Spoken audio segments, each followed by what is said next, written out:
Hello everyone, welcome to Magnet Brains. Myself Prateek Karn स्वागत करता हूं आपका अपने यूट्यूब चैनल मैग्नेट ब्रेन्स पर, जहां पर आपको मिलता है क्वालिटी कंटेंट, क्वालिटी एजुकेशन, वो भी बिल्कुल बाकायदा फ्री ऑफ कॉस्ट। केजी से लेकर के क्लास 12 तक का पूरा एजुकेशन सब आपको मिल जाएगा डिटेल्ड वीडियो फॉर्मेट में। और अगर आप हिंदी मीडियम के स्टूडेंट हैं तो आप जानते हैं क्या करना है आपको। मैग्नेट ब्रेन्स का हिंदी मीडियम चैनल भी है, जा करके बस सब्सक्राइब कर लीजिएगा और एकदम याद से बस नोटिफिकेशन को ऑन कर लीजिएगा, ठीक है।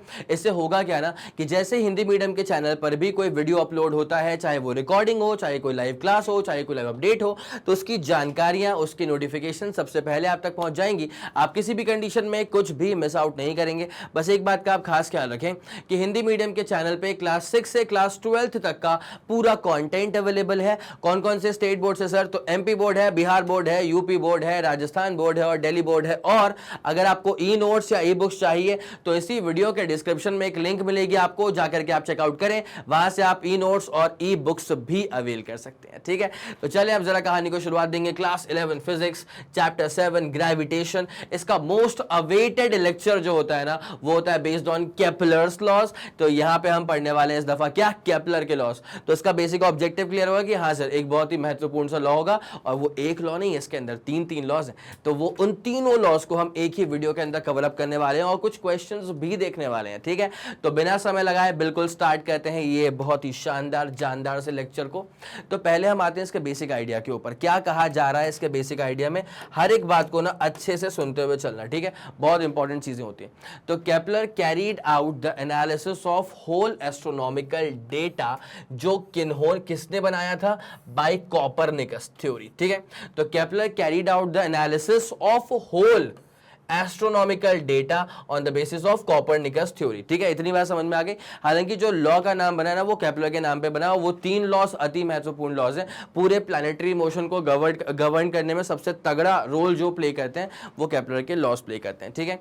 अब क्या लिखा है? As a result of his investigation. किसके इन्वेस्टिगेशन? केपलर के इन्वेस्टिगेशन, ठीक है। तो केपलर के इन्वेस्टिगेशन के बेसिस पे, एक सेकेंड ये थोड़ा सा हाईलाइट कर दें अपन इसको। यस सर, बिल्कुल कर दीजिए, कोई दिक्कत नहीं है। तो as a result of his investigation, he मतलब Kepler formulated following three laws of planetary motion, ठीक है। यहां पे तीन बहुत ही महत्वपूर्ण लॉज की स्थापना करी गई थी। किन्होंने करी थी? केपलर्स ने करी थी, ठीक है। केपलर ने की थी। तो केपलर का जो फर्स्ट लॉ है ना, this is basically law of orbits. अरे वैसे तुमको एक बात बताऊं, ये न्यूटन्स लॉ ऑफ मोशन जो था ना, वहां पर भी तीन लॉज थे बेसिकली। लॉ ऑफ इनर्शिया था, लॉ ऑफ मोमेंटम था, और तीसरा वाला था कि for every action there is an equal and opposite reaction, ठीक है। वहां पर भी तीन थे, यहां पर भी तीन थे। काम के वो तीन भी हैं, काम के ये तीन भी हैं, ठीक है। तो केपलर का जो फर्स्ट लॉ होता है ना, this is basically called as law of orbits. बड़ा ही सिंपल सा लॉ है, बस कुछ एक आध बहुत ही क्लासी टर्म्स डिनोशन है, वो आपको अपने दिमाग में एकदम डन कर लेना है। तो उसके बाद सब चीजें जो है वो क्लियर हो जाएंगी, मैं खुद ही करवाते हुए चलूंगा, ठीक है। तो जो पहला लॉ है ना, उसको नाम दिया गया है बहुत ही प्यार से लॉ ऑफ ऑर्बिट्स। और यहां पे दरअसल इस बारे में बात करी गई है कि ऑर्बिट को ना कोई भी सर्कुलर समझने की भूल ना करे। ऑर्बिट थोड़े थोड़े से इलिप्टिकल होते हैं, ठीक है। ये इसमें कहा गया है फर्स्ट के अंदर, ठीक है। तो ये है लॉ ऑफ ऑर्बिट्स। उसके बाद दूसरा जो है ना, वो है Kepler second law, which is basically law of areas. यहां पे दरअसल बात करी गई है, एक टर्म होता है एरियल वेलोसिटी, ठीक है। अगर आप लोगों ने प्लेलिस्ट को बहुत प्यार से फॉलो करा है तो आप लोग जानते होंगे कि system of particles and rotational motion के अंदर मैंने एक चीज पढ़ाई थी, which was basically geometrical interpretation of angular momentum, ठीक है। तो इस geometrical interpretation of angular momentum के अंदर मैंने जिक्र कर दिया था angular rate of change of area, मतलब एरियल वेलोसिटी का। और मैंने उस समय कहा भी था कि ग्रेविटेशन चैप्टर में एक केपलर का लॉ आता है, उसका जो सेकेंड लॉ होता है उसमें यूज करना पड़ेगा। तो आ गया है वो मौका, अगर तुम्हें याद आ रहा होगा तो गजब लगता है इसमें, ठीक है। सेकंड वाला क्या होता है? Kepler second law, which is basically law of areas. और तीसरा होता है जैसे अपन कहते हैं Kepler third law, basically law of time period होता है, ठीक है। तो इन तीन लॉज के बारे में आपको चीजें एकदम सुप्रीम तरह से क्लियर करती हुई चलनी है। तीन लॉज होते हैं, first law, second law, third law. Law of orbit हो जाएगा, लॉ ऑफ एरिया हो जाएगा, और लॉ ऑफ क्या हो जाएगा? टाइम पीरियड, ठीक है। ये वाला फंडा पूरा क्लियर है। इतनी बात अभी समझ में आ रही है? सब बिल्कुल आ रही है। तो मैं चाहूंगा इस खूबसूरत सी स्लाइड का एक दफा आप स्क्रीनशॉट ले लें, उसके बाद एक एक करके फर्स्ट सेकंड थर्ड लॉ सबको अपन लपेटते हुए चलते हैं। तो जल्दी पहले आप इसका स्क्रीनशॉट लेंगे। 3 2 1 ready go. Super done and super clear हो चुकी है चीज सर, ठीक है, कोई दिक्कत नहीं है, ठीक है। आगे बढ़े।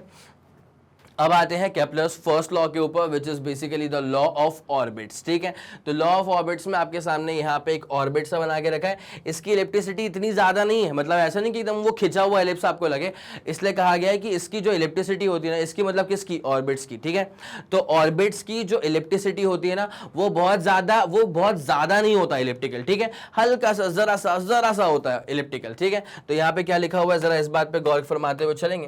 केपलर्स फर्स्ट लॉ, केपलर्स का जो पहला लॉ है, this states that each planet, her planet जो है ना वो रिवॉल्व करता है अराउंड द सन। ये बात बिल्कुल सही है। मैं आपको एक बात बताना चाहूंगा, बहुत दशकों पहले, बहुत सालों पहले ना, इससे पहले एक थ्योरी आई थी, उसका नाम दिया गया था जियोसेंट्रिक थ्योरी। ठीक है, और जियोसेंट्रिक थ्योरी में ऐसा माना जाता था, मतलब उस समय ऑब्वियसली उनके पास इतने सारे अपैरेटसेस नहीं थे, इतनी सारी चीजें नहीं थी, इतने साइंटिस्ट उस समय इसी चीज पे काम भी नहीं कर रहे थे। ठीक है, तो ऐसी कोई बहुत सारी एक्सटर्नल बॉडीज भी नहीं बनी थी जो कि इन चीजों पे ध्यान दे, फोकस करे। तो उस समय ना एक थ्योरी बहुत प्रचलित थी जिसे कहा जाता था जियोसेंट्रिक थ्योरी, और उसमें ऐसा माना जाता था कि अर्थ जो है ना वो है सेंटर पे, यूनिवर्स के सेंटर पे क्या है, अर्थ है, और अर्थ के आसपास सारी की सारी जो सेलेस्टियल बॉडीज है ना वो चक्कर काट रही होती हैं, तो earth is the centre of the universe. ठीक है, ये माना जाता था, और इसलिए उस थ्योरी को जियोसेंट्रिक थ्योरी का नाम दिया जाता था। ठीक है, लेकिन उसके बाद इस बात को क्लैरिफाई करा गया कि भैया अर्थ तो खुद ही किसी के चक्कर काट रहा है। ठीक है,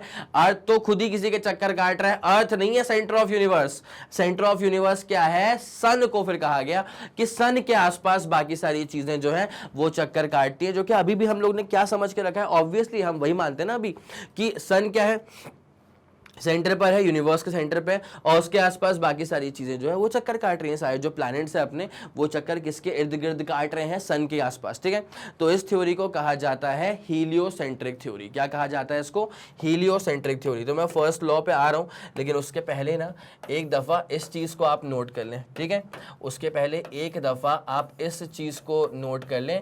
पहला था जियोसेंट्रिक थ्योरी। तो जियोसेंट्रिक थ्योरी में क्या माना जाता था, इसमें यह माना जाता था कि earth is at the centre. ठीक है, earth is at the centre of universe. ठीक है, जियोसेंट्रिक थ्योरी में यह माना जाता था कि earth is at the centre of the universe. ठीक है, उसके बाद जो डेवलपमेंट हुई ना वो डेवलपमेंट हुई थी हीलियोसेंट्रिक थ्योरी के ऊपर। ठीक है, हीलियोसेंट्रिक थ्योरी, हीलियोसेंट्रिक थ्योरी। तो इस हीलियोसेंट्रिक थ्योरी के अंदर यह माना जाता था कि सन इज एट द सेंटर। ठीक है, सन इज, अभी यही मानते हैं सन इज, और अब तो ऐसा है कि मतलब पूरा इलिप्टिकल नहीं होता है, इन सब चीजों के बारे में भी बातें होना शुरू हो गई हैं। ठीक है, तो sun is at the centre of universe. ठीक है, तो हीलियोसेंट्रिक थ्योरी पर भी सब लोग प्यार बरसाते हैं, लेकिन जियोसेंट्रिक थ्योरी को खारिज कर दिया गया है। तो मैं चाहूंगा इसको भी आप एक दफा नोट कर लें, फिर मैं आपको बाकायदा से जो केपलर का फर्स्ट लॉ है ना उसके ऊपर लेकर के चलता हूं। बोलो हाँ कि ना, आया समझ कि नहीं आया सर? यस सर, ये वाला फंडा तो क्लियर हो चुका है। ठीक है, तो एक होता है जियोसेंट्रिक थ्योरी और दूसरी वाली क्या होती है सर, हीलियोसेंट्रिक थ्योरी। ठीक है, चलो अब जो केपलर का फर्स्ट लॉ कहता है ना वो क्या कहता है सर, जरा ध्यान देते हुए चलेंगे अच्छे से अपन। तो the Kepler first law states that each planet, her planet जो होता है ना वो रिवॉल्व करता है सन के इर्द गिर्द। ठीक है, और कैसे ऑर्बिट्स में रिवॉल्व करता है sir, not circular orbits but elliptical orbits. यही तो उसकी खूबसूरती है। उसके बाद क्या है, द सन इज, देखो अगर सर्कल होता तो अपन उसका ज्योमेट्रिकल सेंटर को सेंटर बोलते हैं, अगर सर्कुलर होता ऑर्बिट तो centre is basically called as geometrical centre is the centre. लेकिन इस दफा क्या इलिप्स की बात करेंगे तो यहां पर ना आप फोकाई लेते हैं। क्या लेते हैं आप, उसका फोकाई लेते हैं, फोकस बोल लो, लेकिन यहाँ पे मैंने फोकाई बोल के रखा है, वही सिंगुलर और प्लूरल वाला मसला है। तो the sun is situated at one foci of the ellipse. ठीक है, इधर वाला ले ले, इधर वाला ले ले, अभी अपन ने यहाँ पर प्लेस कर दिया, कोई दिक्कत वाली बात तो नहीं है। तो ये जो ऑर्बिट है दिस इज इलिप्टिकल ऑर्बिट, ये जो ऑर्बिट है दिस इज इलिप्टिकल ऑर्बिट। ठीक है, आ गया समझ, इलिप्टिकल ऑर्बिट। ठीक है, the ellipticity of the orbit is however very slight. ठीक है, and the orbits may be taken as nearly circular. तो होता क्या है, इसकी जो इलेक्ट्रिसिटी है ना वो बहुत कम है, इसकी जो इलेक्ट्रिसिटी है ना वो बहुत कम है, और इन ऑर्बिट्स को आप नियरली क्या ले सकते हो, सर्कुलर ले सकते हो, कोई दिक्कत वाली बात नहीं है। ठीक है, तो Kepler first law is based on the inverse square law, मतलब दूरियां बढ़ेंगी तो फोर्स ऑफ अट्रैक्शन जो है वो कम हो जाएगा सन और किसी दूसरे प्लैनेट के बीच का भी। ठीक है, अब यहाँ पे ना कुछ एक चीजें बड़ी इंपॉर्टेंट होती हैं भाई। देखो सन के पास वाला जो पॉइंट है ना, ठीक है, जैसे मान लें कि सन यहाँ पर है, ठीक है, तो सन के पास वाला जो पॉइंट है ना, इसे पेरिहीलियन कहा जाता है। क्या बोला जाता है? पेरिहीलियन। याद कैसे करेंगे इसको? पी से पास वाला पॉइंट, ठीक है, तो सन के पास वाला पॉइंट तो पेरिहीलियन बोल देंगे। तो closest point from the sun is called as perihelion, और जो दूर वाला पॉइंट है, देख रहा है, ये मेजर एक्सिस थी, मेजर एक्सिस। अरे भाई साहब, अगर ये इलिप्स है ना, तो पी से ए इज द मेजर एक्सिस और बी से सी इज द माइनर एक्सिस, ठीक है। तो यहाँ पे क्या हो जाएगा, जहां जरा नोट कर लें इसको अपन, तो closest point from the sun on the major axis is called as perihelion and the farthest point from the sun is basically called as the aphelion. ये वाला फंडा पूरा क्लियर हो गया? यस सर, ये वाली बात तो समझ में आ रही है। अब ना एक और चीज तुम नोट कर लो, मजा आ जाएगा। इसका सेंटर जो है ना, इस पूरे इलिप्स का जो ये सेंटर है, इसको अपन ने चलो ओ मान लिया। क्या मान लिया? इसको अपन ने ओ मान लिया, ठीक है। अब जरा अच्छे से गौर करते हुए चलना, ओ से पी या ओ से ए, ओ से पी ले ले या ओ से ए ले ले, इसको कहा जाता है सेमी मेजर एक्सिस, ठीक है। ओ से पी ले ले या ओ से ए ले ले, इसे कहा जाता है सेमी मेजर एक्सिस, ठीक है, इसे कहते हैं सेमी मेजर एक्सिस। और ओ से बी ले ले या ओ से सी ले ले, ओ से बी ले ले या ओ से सी ले ले, इसे कहा जाता है सेमी माइनर एक्सिस, इसे कहा जाता है सेमी माइनर एक्सिस, ठीक है। ये वाला दो फंडा पूरा क्लियर हो चुका है। उसी तरह से पता क्या होता है, अगर सीधे पी से ए लूंगा ना, सीधे अगर मैं पी से ए लूंगा ना, तो सीधे इसको बोल देना मेजर एक्सिस। अगर मैंने सीधे यहाँ पे P से A ले लिया है, this is completely called as major axis, और B से C ले लिया है तो this will be called as the minor axis, ठीक है। क्या आप लोग के दिमाग में ये वाला फंडा क्लियर है? यस सर, ये वाला फंडा बहुत ही खूबसूरती के साथ क्लियर हो रहा है। तो major axis, minor axis, semi major axis, semi minor axis, और सन के पास वाला पॉइंट माफ कीजिए, सन के पास वाला पॉइंट इज पेरिहीलियन और सन से दूर वाला पॉइंट इज एपिहीलियन होता है, ठीक है। ये वाला फंडा पूरा क्लियर है। And sun is placed at one of its foci. ये थे अपने की पॉइंट्स, की फीचर्स किसके? फर्स्ट लॉ के। ये थे अपने की पॉइंट्स और की फीचर्स किसके सर? फर्स्ट लॉ के। यहां तक का फंडा पूरा क्लियर है? यस सर, यहां तक का फंडा सुप्रीमली क्लियर है। चले निपटा दिया जाए इसको। Yes sir. अब आते हैं केपलर के सेकंड लॉ के ऊपर। भाई बहुत जबरदस्त चीज है, ठीक है। केपलर का सेकंड लॉ तो एक तरफा चीज है। अब जरा गौर करना, देखो क्या हुआ था। मैं एक मान लेता हूं कि मेरे पास कोई प्लैनेट है, मेरे पास क्या प्लैनेटरी सिस्टम में मान लेते हैं अपने पास, हमारे पास एक प्लैनेट है, ठीक है। और प्लैनेट को ना जब मैंने पहली बार देखा था तो t=0 पे प्लैनेट समझो वहां पे था, कोई दिक्कत वाली बात नहीं, ठीक है। अब उसके बाद क्या हुआ, यहाँ पे sun is placed at one of its foci, ठीक है। Sun is placed at one of its foci, तो अपन सन को बना देते हैं कि भाई साहब ये है सूरज, चमकता हुआ सूरज, और ये जो सूरज है ना, ये सूरज है अपने एक फोकाई पे। ये सूरज जो है ना, सूरज, ये सूरज है एक फोकाई पे, कोई दिक्कत वाली बात नहीं है, सब बेहतरीन चल रहा है, ठीक है। अब क्या होता है कि यहाँ पे अपने पास एक प्लैनेट था, तो ये सूरज दिखा रहा है अट्रैक्शन, ठीक है। सूरज में क्या होता है कि सब चीजें अट्रैक्टिव होती हैं। अगर आप समझे मेरी बात को डीप में, तो सूरज क्या होता है, सब चीजों को अट्रैक्ट कर लेता है अपनी तरफ। यहाँ पे तो प्लैनेट्स तक नहीं उससे बच पा रहे भाई। तो यहाँ पे क्या हो रहा है कि सूरज और प्लैनेट में क्या हो रहा है, अट्रैक्शन हो रहा है। अब इसको मैंने टी अमाउंट ऑफ टाइम दिया, तो टी अमाउंट ऑफ टाइम के बाद ना प्लैनेट जो है ना, वो हल्का सा मूव करके यहाँ तक पहुंच गया। क्या आप लोग को ये वाली बात समझ में आ रही है? Yes sir. सर ये लीनियर डिस्टेंस थोड़ा सा कम ट्रैवल करा, अगर आप समझे ना मेरी बात को, तो ये लीनियर डिस्टेंस जो ट्रैवल करा है ना, वो थोड़ा सा कम ट्रैवल करा है। मैं समझ रहा हूँ उस बात को, लेकिन कम क्यों ट्रैवल करा है? क्योंकि देखो सन से प्लैनेट की जो दूरी है ना, वो काफी बड़ी है, सही बात, ठीक है। अगर कोई चीज सन के इर्द गिर्द, अगर कोई चीज सूरज के इर्द गिर्द चक्कर काटेगी, तो उस चक्कर काटने वाली चीज पे कौन सा फोर्स काम करेगा? उस पे काम करेगा सेंट्रीपिटल फोर्स। कौन सा फोर्स काम करेगा सर? सेंट्रीपिटल फोर्स काम करेगा, ठीक है।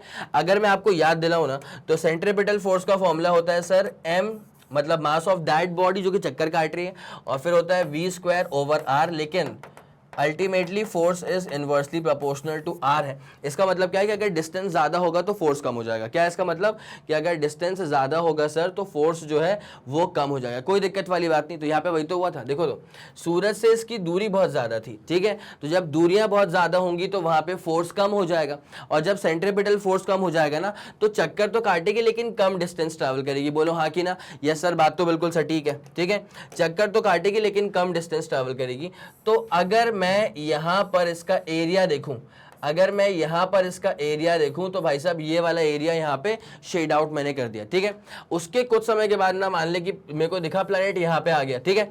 अब जैसे मान लिया अगर मैंने यहाँ से लेकर के यहाँ तक मूव करने के लिए डेल्टा टी टाइम दिया था, मान ले अगर मैंने यहाँ से यहाँ तक मूव करने के लिए delta T amount of time दिया, तो अब मैं यहाँ से लेकर के जब ये पास में आ गई ना तब भी मैं इसको delta T amount of time ही दे रहा हूँ, ठीक है। लेकिन delta T amount of time में जहां पहले कम लीनियर डिस्टेंस ट्रैवल किया था सर्कमफ्रेंस के ऊपर, वहां पे अब ज्यादा डिस्टेंस ट्रैवल कर लिया जाएगा सर्कमफ्रेंस के ऊपर। और जब अपन यहां पे एरिया निकालेंगे ना तो मजेदार बात क्या होती है पता है कि भाई जितना एरिया पहले स्वीप आउट करे, ऐसे मान ले अगर अपन लगा रहे हैं झाड़ू, ठीक है, तो झाड़ू अपन ने पकड़ा और यहां पे ये झाड़ू रहा, ठीक है। अगर मैंने इसको ना ऐसे स्वीप आउट कर दिया ऐसे करके तो कचरा यहां का साफ हो जाएगा। तो ये होता है स्वीपिंग आउट। क्या बोलते हैं इसको अपन? स्वीपिंग आउट कहते हैं, ठीक है। तो यहां पे सन से एक झाड़ू मारो यहां तक, तो झाड़ू मत मारो, समझो इस बात को, ठीक है। तो ये रहेगा, अपन ने स्वीप आउट करा तो ये वाला एरिया स्वीप आउट हुआ। अब यहां पे क्या है कि भाई ये झाड़ू मारी लंबे समय तक लेकिन झाड़ू की खुद की लेंथ छोटी थी, ठीक है। तो यहां पे क्या ये वाला एरिया बनेगा। मजेदार बात क्या होती है इसमें, ये कहा जाता है कि इस पोजीशन वेक्टर के सहारे जितना एरिया ऊपर ट्रेस आउट करा गया है ना उतना ही एरिया नीचे भी ट्रेस आउट किया जाता है। जितना एरिया यहां पे स्वीप आउट किया गया उतना एरिया यहां पर भी स्वीप आउट हुआ होता है। अब तो मुझे कह सकते हो कि सर यहां पे तो लेंथ छोटी थी लेकिन यहां पे तो लेंथ बड़ी है, ठीक है। मतलब जो सर्कमफ्रेंस पे ट्रैवल करने वाली लेंथ है वो तो वहां पे छोटी थी ना, और सर्कमफ्रेंस पे ट्रैवल करने वाली लेंथ यहां पे तो बड़ी है ना। तो तुम ये कह सकते हो मुझसे कि सर फिर कैसे एरिया स्वीप आउट ज्यादा हो गया, बराबर हो गया। अब मेरी बात सुनना, यहाँ लेंथ भले ही छोटी थी, मेरी बात सुनना अच्छे से, गलती मत करना। यहाँ पे लेंथ भले ही छोटी थी लेकिन ये जो पोजीशन वेक्टर था वो खुद काफी बड़ा था, तो एरिया हो गया स्वीप आउट। भाई यहाँ पे लेंथ भले ही बड़ी हो गई है लेकिन पोजीशन वेक्टर का जो डिस्टेंस है वो खुद छोटा हो गया, इसको बोलते हैं फिटूस, ठीक है। यहाँ पे लेंथ बड़ी, यहाँ पे पोजीशन वेक्टर बढ़ा तो लेंथ छोटी, यहाँ पे लेंथ बढ़ा तो पोजीशन वेक्टर छोटी। तो अल्टीमेटली वो एरिया जो है ना वो सेम ही स्वीप आउट करता है। आया समझ के नहीं आया?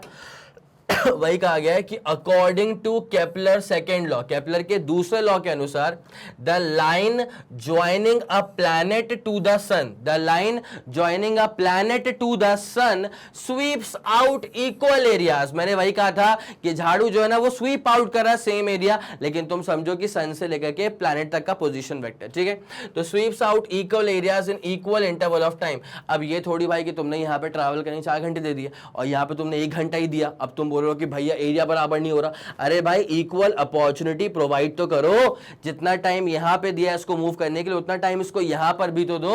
तो भाई वही कहा गया है कि the line joining the planet to the sun sweeps out equal areas in equal interval of time. इसका सीधा साधा मतलब ये होता है कि areal velocity of the planet around the sun is constant, ठीक है। और मैं आपको बता दूं एरियल वेलोसिटी का मतलब क्या होता है? Rate of sweeping out of area per unit time, ठीक है। इसको अपन क्या बोलते हैं? रेट ऑफ, इसे कहा जाता है rate of sweeping area, rate of sweeping out the area, rate of sweeping out the area per unit time. क्या कहा जाता है इसको? Rate of sweeping out the area per unit time. That is, इसी का एक और प्यारा सा नाम बन जाता है, इसी का एक और प्यारा सा नाम बन जाता है एरियल वेलोसिटी, ठीक है। मेरे ख्याल से ये वाला फंडा पूरा क्लियर हो चुका होगा। तो एक बार मेरी कलाकारी के साथ इसका स्क्रीनशॉट ले लेना और एक बार डायग्राम में से मैं इस कलाकारी को रिमूव कर दूंगा, ठीक है। इतना पूरा फंडा क्लियर हो गया। 3 2 1 ready go, super clear and super denser, ठीक है। अब उसके बाद जरा इसका, अब सिर्फ इसका स्क्रीनशॉट ले लेना, ठीक है। डायग्राम को बनाते हुए चलना, उसके बाद तुमको मजा आएगा। भाई एक फोकाई पे रखा है सन, ठीक है। सन कहां पर प्लेस्ड है? Sun is placed at one of its foci, sun is placed at one of its foci, ठीक है। ये वाला फंडा पूरा क्लियर हो गया। अब उसके बाद आता है Kepler's third law. Kepler's third law में ये कहा जाता है कि Kepler's third law of planetary motion states that the square of planet's orbital period, the square of planet's orbital period is proportional to the cube of the semi major axis. It is proportional to the cube of the semi major axis. Sir ये कैसे होता है? तो जरा गौर करना। जैसे मान लेना फॉर इंस्टेंस, अब मैं एक काम कर रहा हूं, इलेक्ट्रिसिटी कम मान लेता हूं, इलेक्ट्रिसिटी मैंने कम मान ली है, ठीक है। मैंने मान लिया कि इलेक्ट्रिसिटी है लेकिन कम है, तो यहां मान लेते हैं सन है, ठीक है, और ये ऑर्बिट में कौन घूम रहा होगा सर, ऑर्बिट में घूम रहा होगा एक प्लैनेट, ठीक है, ये मान लिया सन है और ऑर्बिट में कौन घूम रहा होगा सर, प्लैनेट, ठीक है, बड़ा छोटा सा डेरिवेशन है, कुछ नहीं है इसके अंदर। तो ये सन था, अब ये सन का मास कितना मान लेते हैं अपन, m, ठीक है। अब यहां पर ना मान ले कि कोई प्लैनेट घूम रहा है, अरे यहां पर मान ले कि कोई प्लैनेट जो है वो घूम रहा है, तो इसका मास कितना होगा सर, इसका मास अपन ले लेते हैं चलो स्मॉल m के बराबर, ठीक है। अब इनका जो रेडियस है ना, ये रहेगा इसका रेडियस, जिसको अपन बोल देंगे क्या सर, इसको अपन बोल लेते हैं चल अभी r के बराबर, ठीक है। अब जब ये प्लैनेट चक्कर काट रहा है इसके आसपास, तो हर पॉइंट पर इस प्लैनेट के पास ना एक टेंजेंशियल वेलोसिटी होती है, जिस टेंजेंशियल वेलोसिटी को चल अपन v से कर देंगे रिप्रेजेंट, ठीक है। तो यहाँ पे काम करेगा सेंट्रीपिटल फोर्स। तो यहाँ पे सबसे इंटरेस्टिंग बात क्या है कि जो सेंट्रीपिटल फोर्स है ना, centripetal force on the planet, ये बेसिकली प्रोवाइड किसने करा है, तो centripetal force on the planet is provided by, centripetal force on the planet is provided by, भाई जो अर्थ ने, जो सन ने लगाया प्लैनेट पे ग्रेविटेशनल फोर्स, ठीक है। तो centripetal force on the planet is provided by gravitational force due to sun, is provided by gravitational force due to sun, ठीक है। आप सब लोग पढ़ चुके हैं रोटेशनल मोशन, तो अब आप लोग के लिए कहानी जो है ना आसान रहेगी, ठीक है। चलें फोकस करें। तो centripetal force is basically provided by the gravitational force, ठीक है। सेंट्रीपिटल फोर्स का फॉर्मूला क्या होता है पता है, जो घूम रहा है ना उसका मास, इसकी वेलोसिटी अपॉन r, और ग्रेविटेशनल फोर्स क्या होता है, g mass of sun mass of planet upon नीचे क्या हो जाएगा सर, r का स्क्वायर, ठीक है। तो g mm बाय r का स्क्वायर, ये वाला फंडा पूरा क्लियर है सर, ये वाला फंडा पूरा क्लियर है। प्लैनेट का मास तो कट गया, ठीक है, और एक r से ये वाला r भी जो है वो कट गया। अब पता है v क्या होता है सर, v होता है r ओमेगा, तो v का स्क्वायर क्या हो जाएगा सर, v का स्क्वायर हो जाएगा r square omega square is equals to क्या हो जाएगा सर, g m हो जाएगा। उसके बाद एक r यहाँ पे आके मल्टीप्लाई हो जाएगा, तो यहाँ पे अपने पास में क्या हो जाएगा, omega square is equals to G M upon नीचे क्या हो जाएगा सर, r का क्यूब हो जाएगा। अब मैं आपको बताऊं, ओमेगा जो होता है ना वो होता है 2π/t, ठीक है। इसका स्क्वायर करेंगे ना तो ये हो जाएगा 4π का स्क्वायर बाई t का स्क्वायर और is equals to G M upon r का क्यूब। अब मेरी बात सुनना, बस तुम इसको रेसिप्रोकेट कर देना, ठीक है, बस खत्म ही हो गया, अब तो कुछ है ही नहीं इसके अंदर, ठीक है। निपट चुका है भाई साहब, ये निपट चुका है, ठीक है। जैसे आपने इसको रेसिप्रोकेट किया, ठीक है, जैसे ही आपने इसको पकड़ के रेसिप्रोकेट किया तो ये बन जाएगा T square is equals to, ये आ जाएगा अपने पास में क्या, 4π का square by G M into आ जाएगा सर अपने पास में r का क्यूब। और मैं आपको बता दूं 4π का स्क्वायर बाई जी एम क्या होता है, कांस्टेंट होता है। तो जब ये कांस्टेंट होता है ना तो ये T square is proportional to क्या आ जाएगा, r क्यूब, और यही कहा गया है केपलर के थर्ड लॉ में। तो याद रखना ये जो 4π का स्क्वायर बाई जी एम है ना, this is basically a constant, ठीक है। ये जो लिखा है ना 4π का square by G M, this is basically a constant. यहाँ पे जी तो मतलब यूनिवर्सल ग्रेविटेशनल कांस्टेंट होता है, ठीक है। बस फटाफट में इसका स्क्रीनशॉट लो, 3 2 1 ready go, super clear super done हो गया है। चलो बढ़िया, T square proportional to r cube आ चुका था। और अब आप जरा इस जबरदस्ती स्लाइड का स्क्रीनशॉट लेंगे, उसके बाद फिर आपको कहानी में आगे लेकर के चलते हैं। जल्दी इसका स्क्रीनशॉट लेना प्लीज। चलें ठीक है, यहाँ तक का फंडा पूरा क्लियर हो गया है, कोई दिक्कत नहीं है। यस, यहाँ तक का फंडा सुप्रीमली क्लियर हो चुका है, ठीक है। अब आते हैं क्वेश्चन नंबर 1 के ऊपर। तो यहाँ पे क्या लिखा हुआ है, Kepler's third law states that the square of period of revolution of a planet, मतलब टाइम पीरियड का square around the sun is proportional to the third power of the average distance between the sun and the planet, ठीक है। तो ये जो line basically लिखी हुई है ना, ये जो लाइन यहाँ पे बेसिकली लगाई गई है, ये दरअसल केपलर का थर्ड लॉ जो है ना उसका पूरा एकदम साक्षात विवरण है, ठीक है, अगर मैंने सही बोला है तो यहाँ पे this is proportional to the third power of the average distance between the sun and the planet. तो बिल्कुल सही बात है, T square proportional to r cube तो होता ही है, ठीक है। तो यहाँ पे k is basically a constant. अब कहा गया है कि if the masses of the sun and the planet, sun का मास है बड़ा वाला m, प्लैनेट का मास है छोटा वाला m respectively, find the relation between capital G and small g, ठीक है।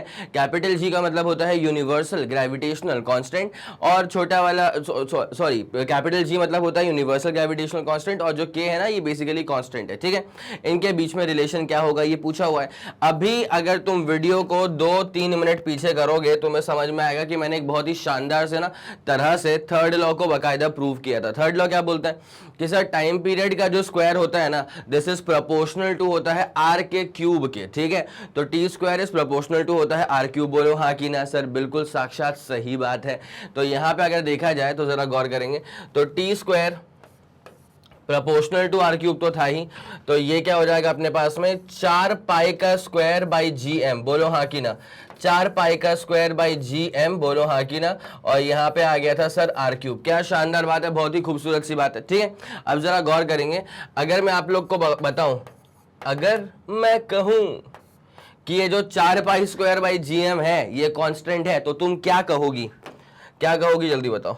सर बिल्कुल यही कहेंगे कि कांस्टेंट है तो उसको के बोल देंगे। क्या बोल देंगे इसको, कांस्टेंट को के बोल देंगे। तो 4 पाई का square over G M is basically proportionality constant K. अरे सवाल के टर्म्स में ही चल रहा हूं मैं, ठीक है, सवाल के टर्म्स में ही चल रहा हूं। तो जो आपसे पूछा गया था ना कि सर रिलेशन क्या था के और जी के बीच में, देखो तो यार कभी कभी ऐसा होता है भाई, सवाल लंबा लेकिन सोल्यूशन बड़ा छोटा। तो यहाँ पे क्या पूछा है, find the relation between ji and के। तो क्या इसको हम रिलेशन नहीं बोल सकते बिटवीन जी एंड के? सर बिल्कुल बोल सकते हैं। तो ये रहेगा अपने पास में इसका डिटेल्ड आंसर। आया समझ कि नहीं आया? ये रहेगा अपने पास में इसका डिटेल्ड आंसर। जो आपको रिलेशन चाहिए था वो ये रहा, 4 पाई का square by G M is equal to के बराबर, ठीक है। तो इस खूबसूरत सी चीज का आप स्क्रीनशॉट लेंगे पहले तो, और उसके बाद फिर आपको लेके चलते हैं इसके आखिरी और अंतिम सवाल के ऊपर। भाई सही लगा, कोई दिक्कत वाली बात तो नहीं है, सिंपल लगा ना? यस सर सिंपल तो लगा सर, ठीक है। चलें अब आ जाओ एक बहुत ही प्यारे से क्वेश्चन की तरफ। The distance of 2 planets from sun are 10 to the power 11 metre and 10 to the power 10 metre respectively, ठीक है। तो मतलब गिवन के अनुसार अगर चलें तो R1 है अपने पास 10 की पावर 11 मीटर और R2 है अपने पास कितना सर, 10 की पावर 10 मीटर, ठीक है। और कुछ बोल रहे हैं क्या? उसके बाद क्या है, what is the ratio of time period of these 2 planets, ठीक है। तो ratio of time period of these 2 planets का मतलब होता है T1 बाई T2 का रेशियो क्या होगा, ये आपसे पूछ करके रखा हुआ है। बताओ कि आप लोग को यहाँ तक की बात समझ में आ रही है? सर बिल्कुल समझ में आ रही है, ठीक है। अब एक काम करते हैं, अपन चलते हैं थर्ड लॉ के अनुसार, ठीक है। According to Kepler's third law, according to Kepler's third law, अगर थर्ड लॉ को देखा जाए तो हमें क्या बात समझ में आती है, जरा गौर फरमाएंगे इस चीज के ऊपर। थर्ड लॉ को देखें तो क्या बात समझ में आती है, जरा गौर फरमाएंगे इस चीज के ऊपर। टी स्क्वायर प्रोपोर्शनल टू होता है सर आर का cube, T square is proportional to हो जाएगा सर आर का क्यूब। तो एक काम मैं इसको और कर सकता हूं, तो T1 का square is proportional to R1 का क्यूब।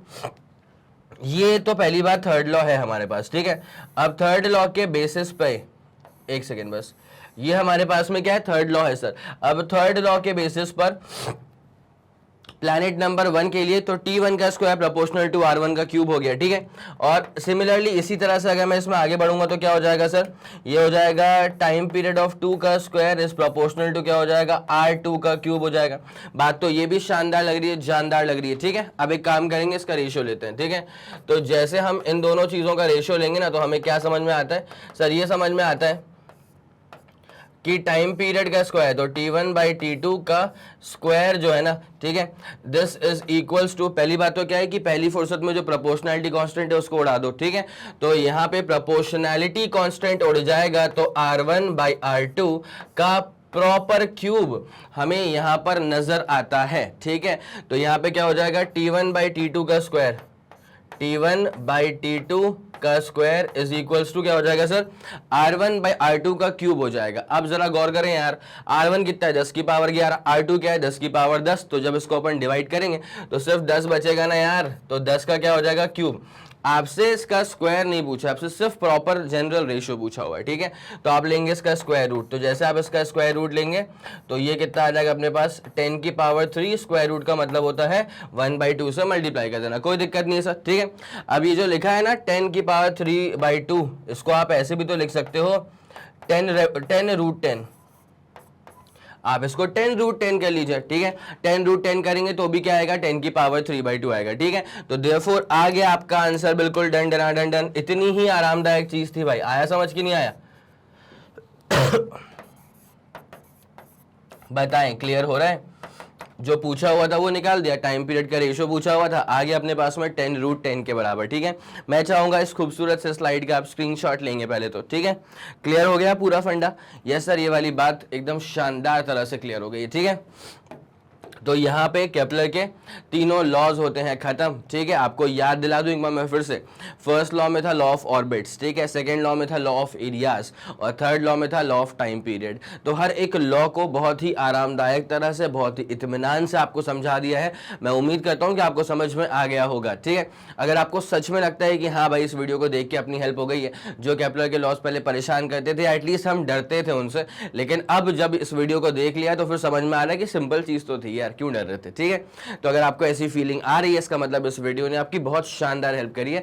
और अगर वीडियो ने आपकी हेल्प करी है तो बनता क्या है कि आप वीडियो को लाइक करेंगे, उसके बाद इस वीडियो को ना फैलाना आपका काम है। इस वीडियो को पूरा फैला दो अपने सारे मित्र मंडल में, और सबको बता दो कि मैग्नेट ब्रेन्स के चैनल पर प्लेलिस्ट में फिजिक्स में क्या क्या शानदार चीजें ऐड हो चुकी हैं और क्या जबरदस्त चीजें आप तक और भी जल्द से जल्द पहुंचने वाली हैं।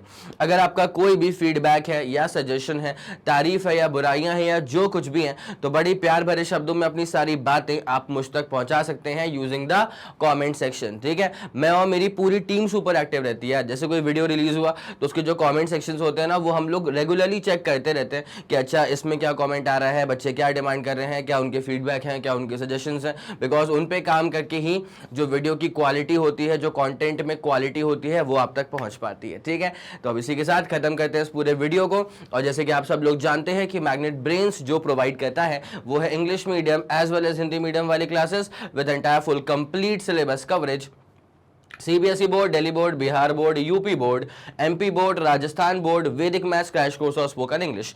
इसके अलावा अगर आपको कोई भी इंफॉर्मेशन चाहिए तो आप मैग्नेट ब्रेन्स के ऑफिशियल वेबसाइट पर जाकर के विजिट कर सकते हैं। Thank you so much.